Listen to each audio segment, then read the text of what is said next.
Deuxième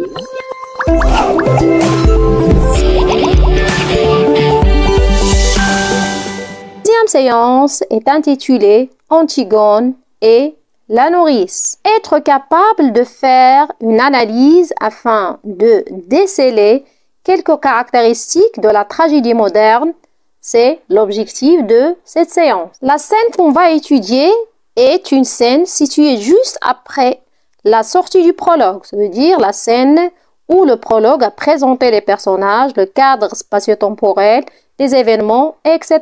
Commençons par la lecture magistrale de l'extrait qu'on a aujourd'hui. La nourrice. D'où viens-tu, Antigone? De me promener, nourrice. C'était beau, tout était gris. Maintenant, tu ne peux pas savoir, tout est déjà rose, jaune, vert. C'est devenu une carte postale. Il faut te lever plus tôt, nourrice, si tu veux voir un monde sans couleur. Il va passer. La nourrice. Je me lève. Quand il fait encore noir, je vais à ta chambre pour voir si tu ne t'étais pas découverte en dormant et je ne te trouve plus dans ton lit, Antigone. Le jardin dormait encore. Je l'ai surpris, nourrice. Je l'ai vu sans qu'il en s'en doute. C'est beau un jardin qui ne pense pas encore aux hommes. La nourrice, tu es sortie. J'ai été à la porte du fond. Tu l'avais laissé entrebâillée. Antigone, dans les chambres, c'était tout mouillé et cela attendait. Tout attendait. Je faisais un bruit énorme toute seule sur la route et j'étais gênée parce que je savais bien que ce n'était pas moi qu'on attendait. Alors, j'ai enlevé mes sandales et je me suis glissée dans la campagne sans qu'ils s'en aperçoivent. La nourrice, il va falloir te laver les pieds avant de te remettre au lit. Antigone, je ne me recoucherai pas ce matin. Au début de cette scène, Antigone part de sa sortie le matin, mais la nourrice ne comprenait rien. كتحاول تعرف علاش خرجت بكري وهي خايفة عليها من البرد وملي ما فهمات حاولت تهضر مع الجمهور. À 4 heures. Il n'était pas 4 heures. Je me lève pour voir si il n'était pas découverte. Je trouve son lit froid et personne dedans. Je crois que si on se levait comme cela tous les matins, ce serait tous les matins aussi beau, nourrice, d'être la première fille dehors. La nuit, c'était la nuit. Et tu ne veux me faire croire que tu as été te promener, menteuse. D'où viens-tu? Antigone a un étrange sourire. C'est vrai, c'était encore la nuit. Et il n'y avait que moi, dans toute la campagne, à penser que c'était le matin. C'est merveilleux, nourrice. J'ai cru au jour la première aujourd'hui, la nourrice. Fais la folle, fais la folle. Je la connais, la chanson. J'ai été fille avant toi, et pas commode non plus. Mais dure tête comme toi, non. D'où viens-tu, mauvaise? Antigone soudain grave. Non, pas mauvaise. La nourrice, tu avais un rendez-vous. Dis non, peut-être. Antigone doucement. Oui, j'ai un rendez-vous. La nourrice, tu es un amoureux? Antigone, étrangement, après un silence. Oui, nourrice, oui, le pauvre. J'ai un amoureux. Si vous êtes à la place de la nourrice, quelle serait votre réaction? Bien sûr, la colère. Je vois, je le sais. La nourrice éclate. Ah, c'est du joli, c'est du propre. Toi, la fille d'un roi, donnez-vous du mal. Donnez-vous du mal pour les élever. Elles sont toutes les mêmes. Tu n'étais pourtant pas comme les autres. Toi, à t'attifer toujours dans la glace, à te mettre le rouge à lèvres, à chercher à ce qu'on te remarque. Combien de fois je me suis dit, mon Dieu, cette petite, elle n'est pas assez coquette. Toujours avec la même robe et mal peignée. Les garçons ne verront qu'une semaine avec ses bouclettes et ses rubans. Ils ne la laisseront sur les bras. Eh bien, tu vois, tu étais comme ta sœur. Et pire encore, hypocrite. Qui est-ce? Un voyou? Peut-être. Un garçon que tu ne peux pas dire à ta famille.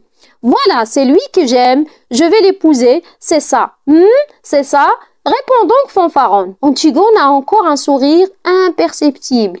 Oui, nourrice. Elle dit oui. Miséricorde. Je te l'ai eu tout gamine. J'ai promis à sa pauvre mère que j'en ferai une honnête fille. Et voilà. Mais ça ne va pas se passer comme ça. Ma petite, je ne suis que ta nourrice. Et tu me traites comme une vieille bête. Bon, mais ton oncle crayon sera. Je le promets. Antigone soudain un peu lasse. Oui, nourrice, mon oncle Crayon saura. Laisse-moi maintenant. Et tu verras que s'il dira, quand il apprendra que tu te lèves la nuit, et Aimant est ton fiancé. Car elle est fiancée. Elle est fiancée à 4 heures du matin. Elle quitte son lit pour aller courir avec un autre. Et ça vous répond qu'on la laisse. Ça voudrait qu'on ne dise rien. Tu sais ce que je devrais faire? Te battre comme lorsque tu étais petite. Ces paroles nous rappellent les dires des grands-parents lorsqu'on fait des bêtises. Quel beau souvenir! Antigone. Nounou, tu ne devras pas trop crier. Je ne devrais pas être trop méchante ce matin. Pas crier. Je ne dois pas crier par-dessus le marché. Moi, qui avais promis à ta mère, qu'est-ce qu'il me dirait si elle était là? Un monologue intérieur de la nourrice. Pourquoi? Car ils se sont responsables de l'éducation de la princesse. Vieille bête, oui, vieille bête, qui n'a pas su me la garder pure, ma petite. Toujours à crier, à faire le chien de garde, à leur tourner autour avec des linages pour qu'ils ne prennent pas froid ou des laits de poulet pour les rendre fortes. Mais à 4 heures du matin, tu dors, vieille bête, tu dors. Toi qui ne peux pas fermer l'œil et tu les laisses filer, marmotte. Et quand tu arrives, le lit est froid. Voilà ce qu'il me dira ta mère là-haut quand je monterai et moi j'aurai honte à en mourir si je n'étais pas déjà morte. Et je ne pourrais que baisser la tête et répondre, Madame Jocaste, c'est vrai. Oh nourrice, ne pleure plus. Tu pourras regarder maintenant bien en face. Quand tu iras la retrouver et il te dira « Bonjour Nounou, merci pour la petite Antigone, tu as bien pris soin d'elle. Il sait pourquoi je suis sortie ce matin. Tu n'as pas un amoureux? Oh Nounou. » La nourrice. « Tu te moques de moi alors. Tu vois, je suis trop vieille. Tu étais ma préférée, malgré ton sale caractère. Ta sœur était plus douce, mais je croyais que c'est toi qui m'aimais. Si tu m'aimais, tu m'aurais dit la vérité. Pourquoi ton lit était-il froid quand je suis venue te border? Antigone. Ne pleure plus, s'il te plaît, Nounou. Elle l'embrasse. Allons, ma vieille bonne pomme rouge, tu sais quand je frottais pour que tu brilles.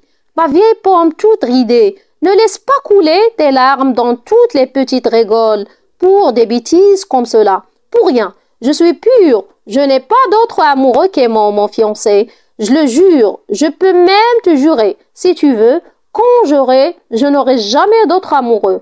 Garde tes larmes. Garde tes larmes. Tu en auras peut-être besoin encore, Nounou. Quand tu pleures comme cela, je redeviens petite. Et il ne faut pas que je sois petite ce matin. Entre Ismène. Donc, c'est la fin de cette scène.